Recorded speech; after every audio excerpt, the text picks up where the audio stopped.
making it to the finals is great. But if you don't win it, it's almost worse. Like, you might as well have lost in the first round.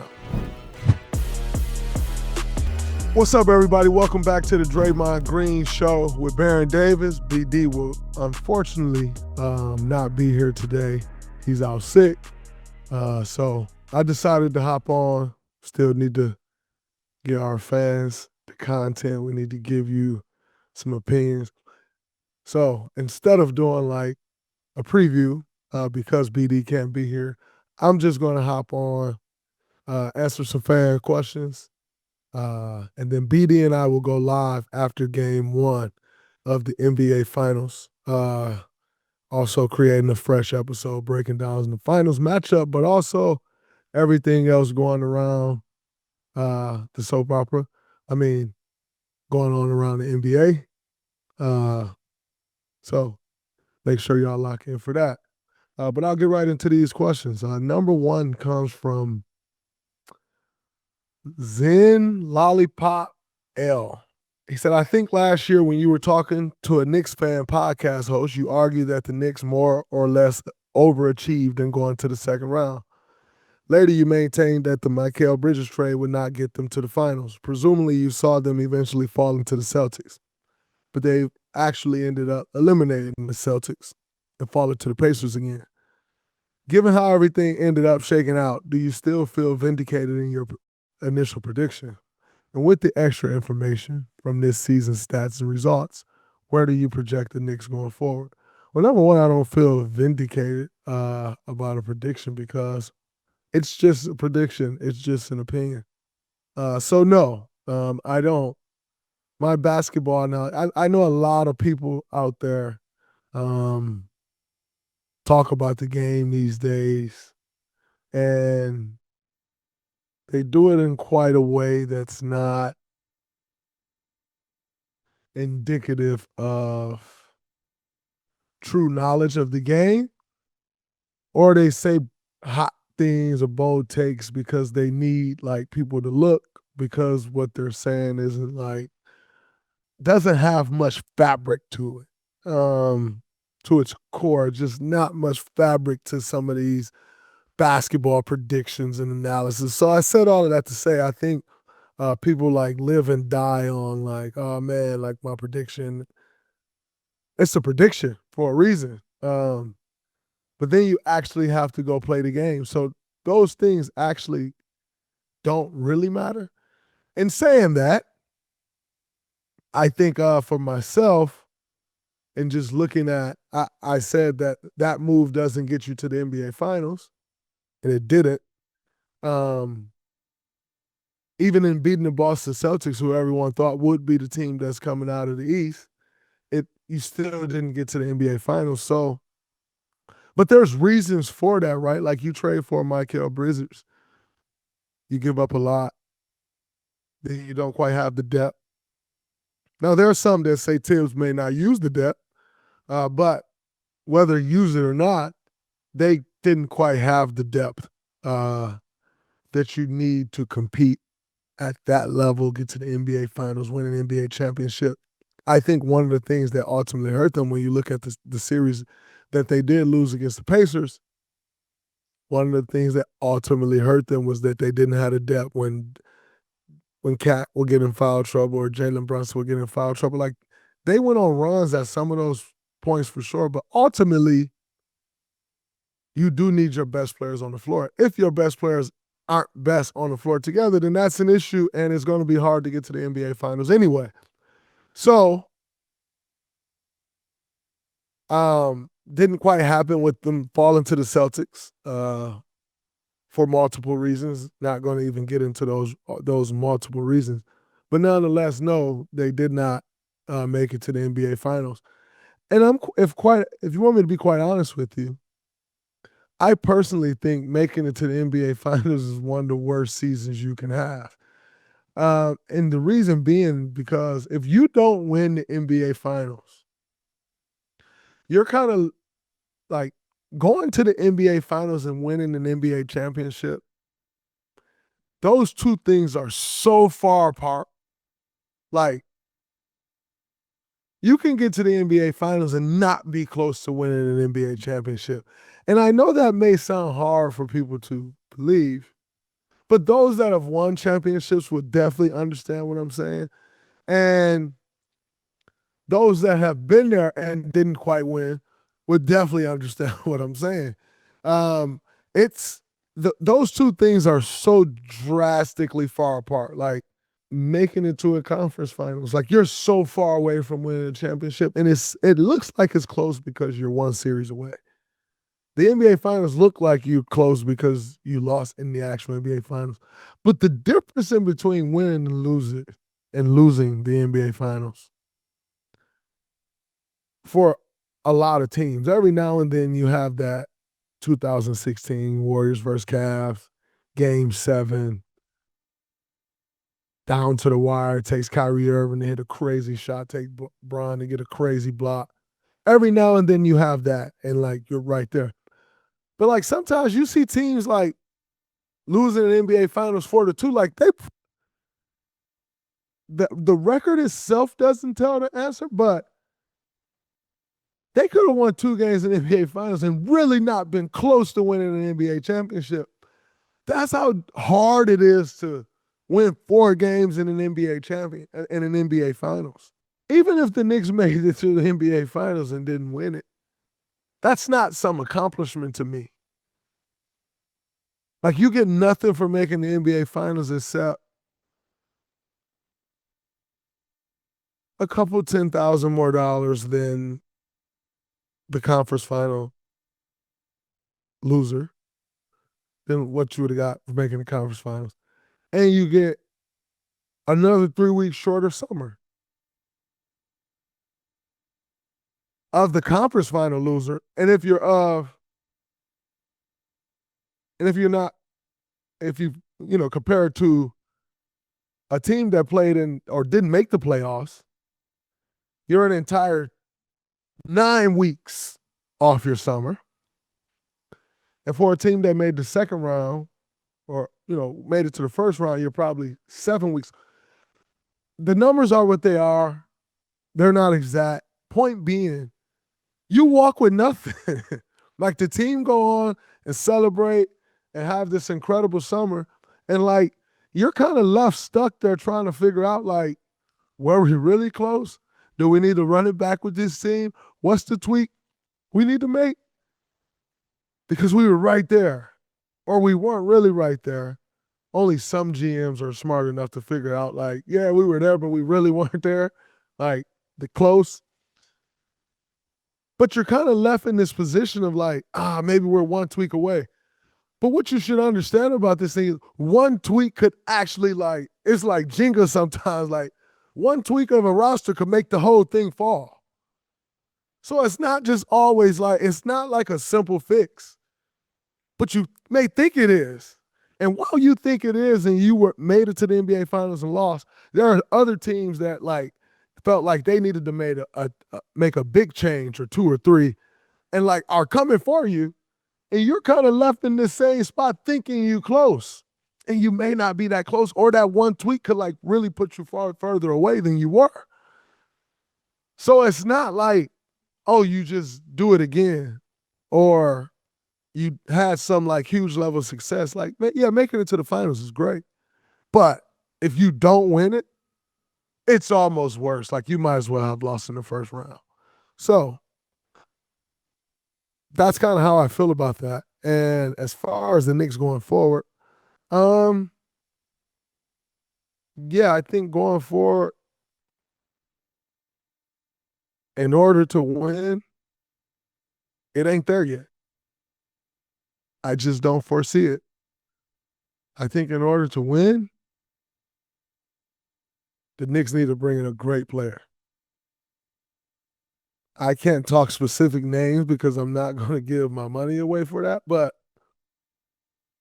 if the Knicks want to win and compete for a championship, I think they need a great player. And I'll just leave it at that. So what does that look like going forward? You decide. But if you're talking about championships, I'm just going to tell you as a champion, and I know exactly what it looked like, they need a great player to come on that roster. They need to add a great player to that roster. How do you do that? That ain't for me to get into, but they need to add a great player if you think they're going to compete for an actual NBA championship. The NBA Finals are almost here, and every play could be the one that changes everything. This is the NBA playoffs, where the heroes rise, legacies are built, and the action never lets up. And with DraftKings Sportsbook, an official sports betting partner of the NBA, you don't just watch the madness, you live it. Back your favorite team. Ride with your clutch time killer. Bet on the buzzer beaters, the breakout performances, the game-winning threes. From player props to same-game parlays, this is how you take your fandom to the next level. If you're new to the game, no sweat. Download the DraftKings Sportsbook app. Bet just $5. If your bet wins, you can win up to $300 in bonus bets. It's that easy. Download the DraftKings Sportsbook app and use code Barron. That's code Barron for new customers to get $300 in bonus bets. If your bet wins, and when you bet just $5 only on DraftKings, the crown is yours. John emailed the question in, who has the best defense in the finals and why? I think that's an easy answer. The best defense in the finals, I think, is the, no question, the Oklahoma City Thunder. I think, they have multiple incredible individual defenders. They're very well coached, which makes the team defense great, but they have multiple incredible individual defenders. Like, when you think about Tyrese Halliburton, he could face Lou Dort, he could face Alex Caruso, he could face Cason Wallace, he could face J-Dub, who's an all-defensive team member. That's a lot of guys to be able to throw at one guy. They have that. And like I said, they're well coached. And they load up boxes and elbows. They swarm to the ball.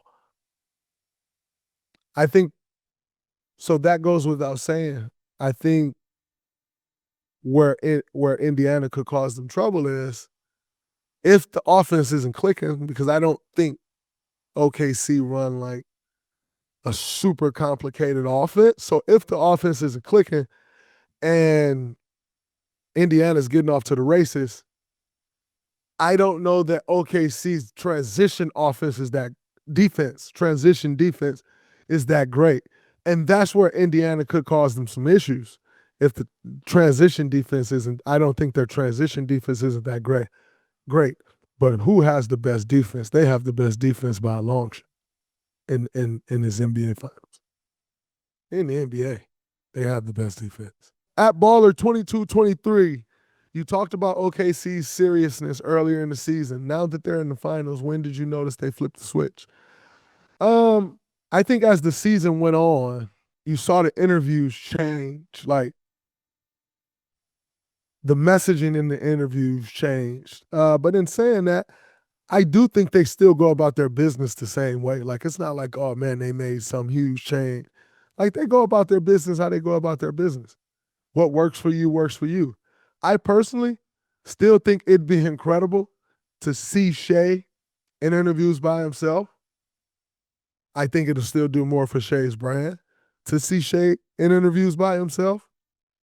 But what works for you, the demeanor of your team works for you. When we were winning championships, if you came into one of our practices, the beginning of practice was like a circus. You got Steph throwing full-court shots from one end, another guy throwing football passes to the complete opposite kitty corner, across two courts to the opposite end of the floor, guys kicking balls from half court, kicking the ball, trying to make it into the rim. If you came into those practices, like, you looking, you'd be like, there's no chance. That's a championship team. Look how they look. Once we get our business going, we're locked in. But then you might, like, we used to have this little bench, or not bench, it was kind of a table, like a training table on the side of the court. We go sit over there on the training table during practice. If you went on the court, they moved the training table one day. Like one year or one day we came into practice and the training table was gone.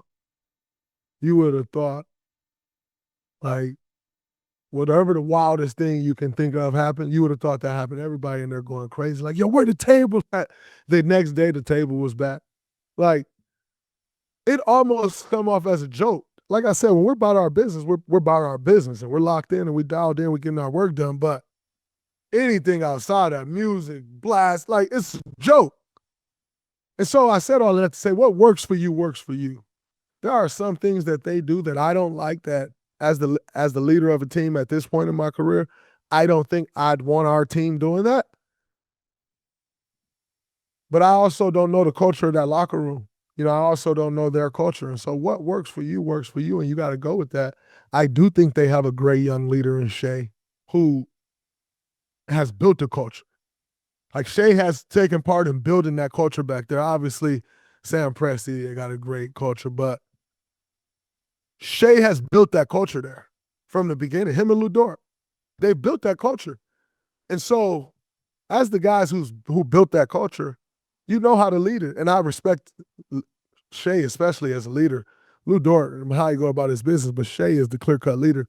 And I respect him as a leader. He's doing a great job. And so there are still some things that I see that I'm like, but what works for you works for you. And nobody can argue what works for them is working for them. Moving on to the next question. Number 4, at Unbiased Dubs Fan. In your personal opinion, who are the top 5 defenders of all time in order, and where are you on that list? What you should understand about me is I think I'm number 1 on that list. However, I think top 5 to go in order, I'm really not a fan of those. But who I would regard as my top 5 defenders of all time, I definitely put myself in that list. Ben Wallace is on that list. In my opinion, Tony Allen's on that list. Tim Duncan is on that list. And the last one on that list,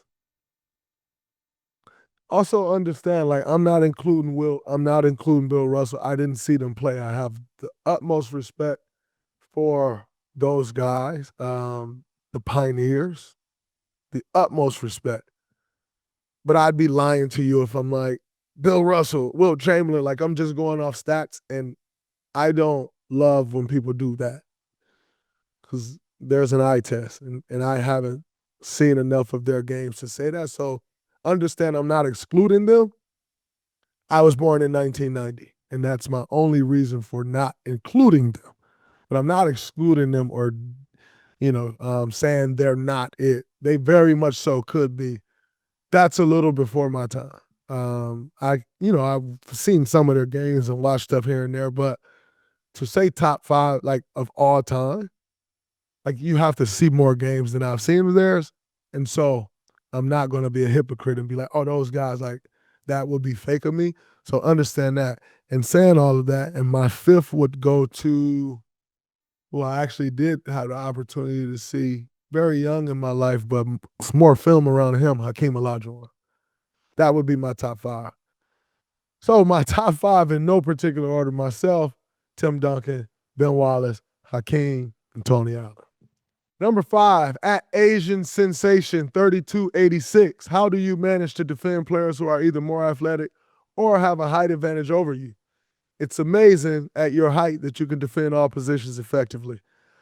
I think more athletic guys who are more athletic than me, like, you can have athleticism, but the game is all about angles. And so where you can beat me in athleticism, I understand angles, and I can make up in angles. And physicality. Athleticism can only be used and taken advantage of with space. If you close distance, close space, it's harder for that athleticism to be used to their advantage. So those are a couple of the things that I try to do. As far as people with height, my grandma used to have a saying, the bigger they are, the harder they fall. Now, it's not necessarily that, but when I see a guy that's has me in height, there's also a disadvantage to having height. Most bigger guys can't get low.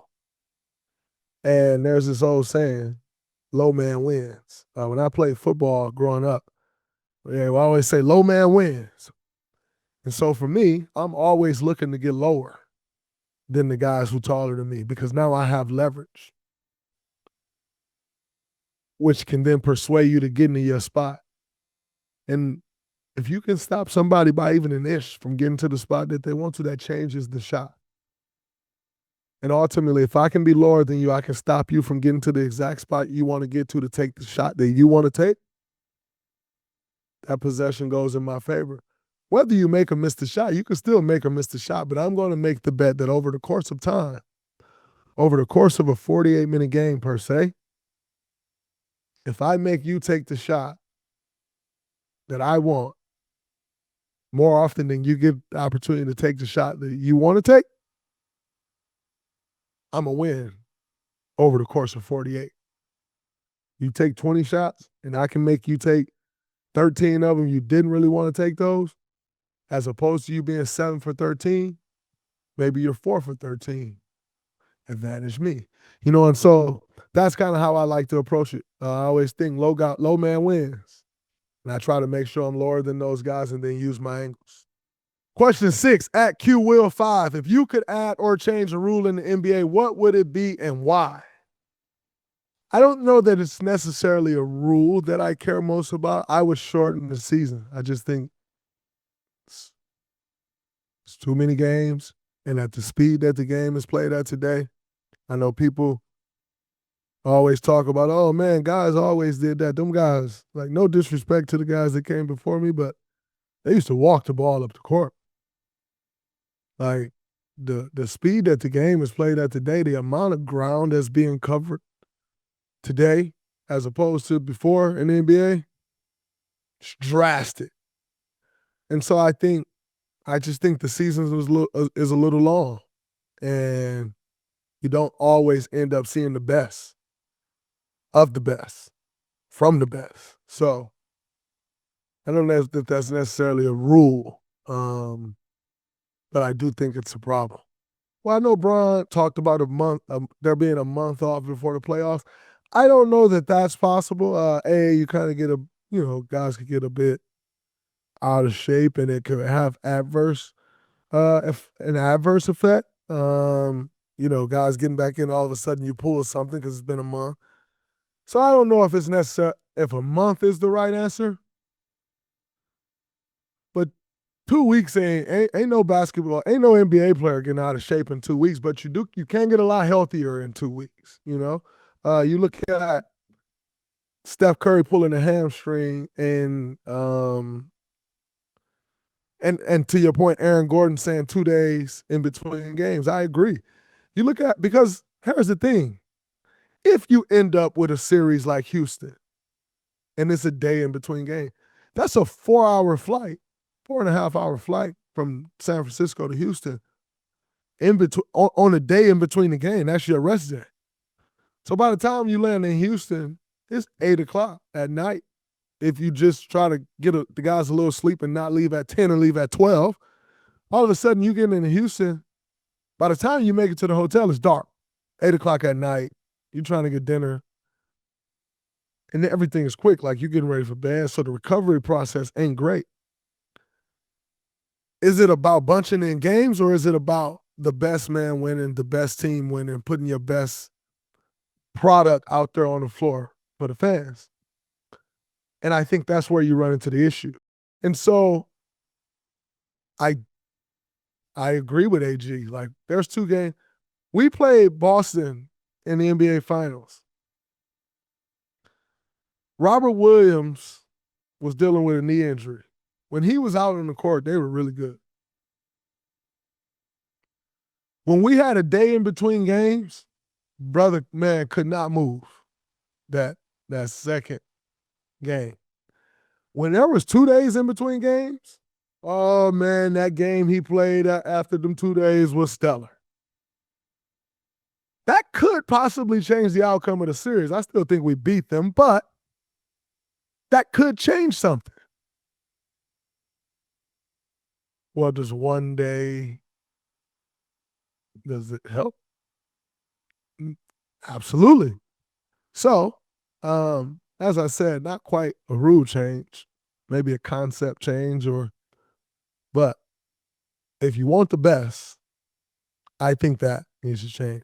Another rule that I would talk about that also is not really a rule, and fans wouldn't understand is a couple things. There should be a standard when you go to these arenas and these visiting locker rooms.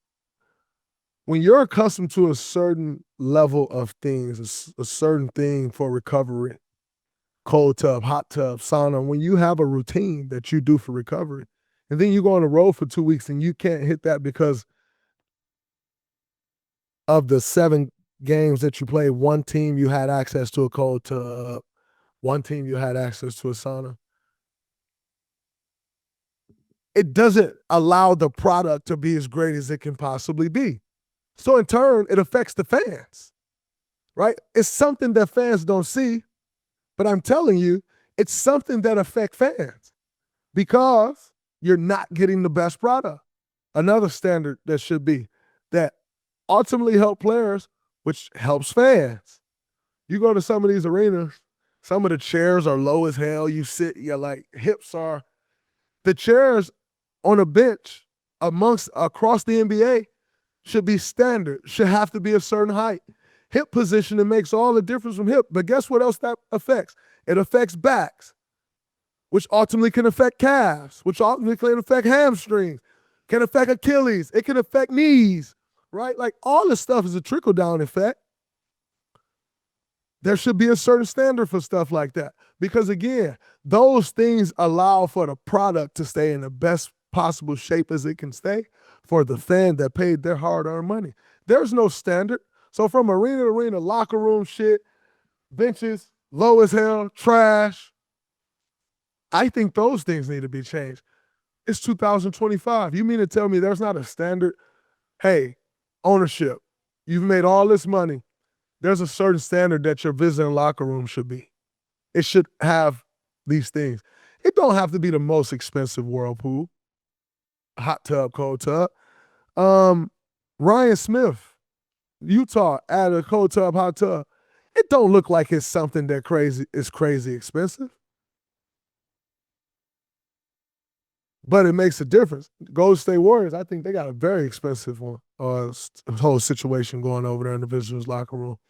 But it don't have to be expensive. It's just the access, which ultimately gives the players better recovery, which allows the players to be out there on the floor more, which is the big gripe around the NBA, huh? So how about you start correcting these things that can help correct the issue? Because guess what? I don't think the amount of games is changing. So what can you change? You can change those things. Those are the rule changes, if you might ask, that I think need to happen because it affects the overall product.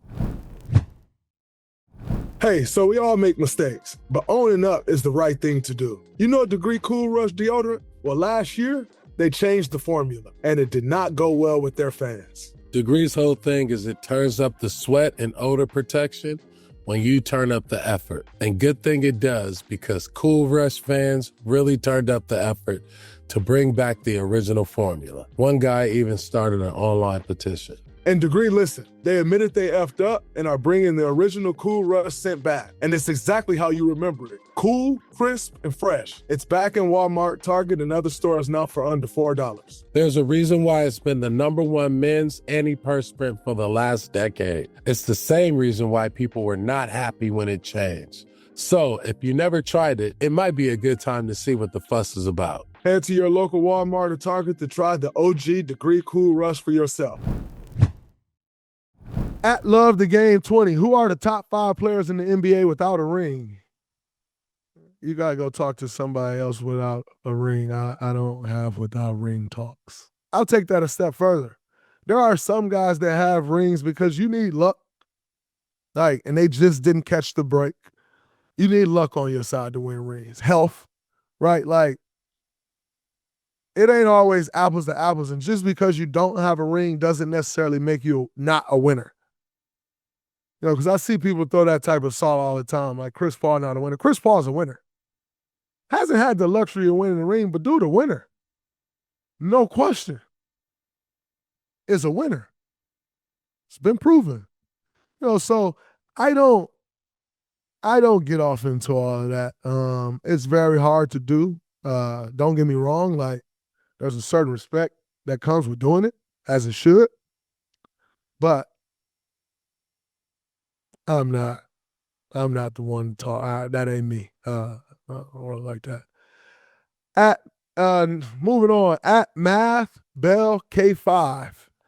Can you talk more about players / teams that actually want to win a championship versus players / teams who are not really in it to win a championship? Absolutely. You figure on a given year in the NBA, there's maybe, if you're lucky, 4 to 5 teams really trying to win a championship, like doing all that they can. The only thing matters, the first, second, and third most important things is winning a championship. You got really 3 to 5 teams a year that's really the case. Everybody say they're trying to win a championship. All the players going to be like, oh, yeah, we fighting start to see, we just want to, prepare to try to win a championship. No, you're not. Because winning a championship don't happen on your terms. So you see these teams and these players like, oh, winning a championship don't happen on your terms. Winning a championship happens on the terms that need to be met to win a championship. And everybody ain't willing to sacrifice for that. Not organizationally, not from a player perspective. They want it to look a certain way. I want to win a championship, but that don't work. But don't work. That little but will kill your chances. And that's most people. That's most organizations. So anytime you hear people saying we want to win a championship, but axe it, that's it, they don't really want to win. And there's a lot of that around the NBA. There's far more of that than people who actually want to win a championship. So, yeah, no, they're all in your face every day, all day. At Dean Chambers 8613, how do you work on mental toughness as a young team and keep up the hunger to win as an older team? I think keeping up the hunger to win as an older team, like you've experienced success and you want that. Like if you were a winner, you just don't stop and be like, all right, that gene is gone now. Like I don't care to win anymore. No, you always want to win. That's the type of person. That's how you keep that up. It's the type of people you have. As far as a younger team, mental toughness, you got to go through it. And you got to be willing to go through it. And you got to be willing to go through it with the people you're going through with. And it's a certain way to go through it. When you lose a certain way. You go back to what I was saying about the Houston Rockets the last month ago or whatnot, when they lost. You lose a certain way. You run off the court, you duck your head, you ain't ready to win. Because you ain't know how to lose. You ain't ready to win if you don't know how to lose. Does not mean you have to lose in order to win, but if you don't know how to lose, you ain't ready to win. And so, for a young team, you got to be willing to go through that. And when you take them lumps, you got to take them lumps. You don't start pointing the finger. Only way the finger should be pointed is here. How can I help better this so that we can do this? That's how you build mental toughness as a young team. You got to go through it and you got to stand 10 toes. And when you go through it, you stand as men or women, depending on the young team we're talking about. Obviously, we're talking NBA. You stand, you take your lumps, you take it on the chin, you go back to the drawing board. You work a little harder to try to do it again. You know what that looked like, you know what that felt like. You hold on to that experience. Channel that experience. Remember that experience and learn from it. That's how you move forward. That's how a young team gains mental toughness. You go through it, stay 10 toes. Don't start pointing the finger. Your homeboy is going to want to, man, no, it ain't. It was us. It was me. I did this. Because that attitude carries into everything that you do. And then you can win. And that's how you build that mental toughness as a young team. At the AJ Media, what lessons have you learned from setbacks or injuries? What is your philosophy on building team chemistry and camaraderie? My lessons from injuries that I've learned, I've been fortunate enough to not have a ton of bad injuries. I think my worst one I've had was my back injury. And the lessons I've learned is just how lift weights. Be strong, lift weights. Have a strong core, lift weights. They tell you it's going to mess up your jump shot, go lift some more weights. Lift weights. Lift properly, but lift weights. That would be what I learned from setbacks and injuries. Team chemistry and camaraderie, got to start at the top. In order to build that, it must start at the top. If it don't start at the top, it can't start in the middle, that never works. Can't be a couple here, a couple there. It must start at the top and then trickle down to everyone. If you can't start there, that's the beginning of the end. If you cannot build team chemistry and camaraderie starting at the top, that is the beginning of the end. And last but not least, at Henny_, what is your favorite moment that you can remember in your career in the NBA and college? NBA, winning a championship, no question. College, I would say I have two. Playing in the Final Four in Detroit, just the whole lead up to that game, the pep rally, like it was incredible playing in the Final Four in Detroit. We lost in the national championship game, but that experience was one of my favorites in college my freshman year. And then also my senior year, playing on an aircraft carrier in San Diego on the USS Carl Vinson aircraft carrier with President Obama in attendance. Was like a dream come true. And it wasn't a dream that I had because I didn't even know it was possible. We had the best athletic director ever in Mark Hollis, who just created this thing out of thin air. And it was one of the most incredible events. It wasn't one of the best games to play in. The wind was a factor. The court get a little slippery. You had those decals slippery. But forget the game. We still had a great year, and that was one of the most incredible experiences. So I would say that one. Those would be my couple from college. 1A, 1B. I love those. So, yeah. Appreciate y'all tuning in. Like I said before, sorry BD couldn't be here. Hope my dog feel better. BD, you hear this, you feel better, my dog. Thank you all. Remember, BD and I will be back after game 1 of the NBA Finals with a new episode breaking down the finals and everything else going on around the league. Check that out. Look forward to that. Until next time, that's a wrap. Peace.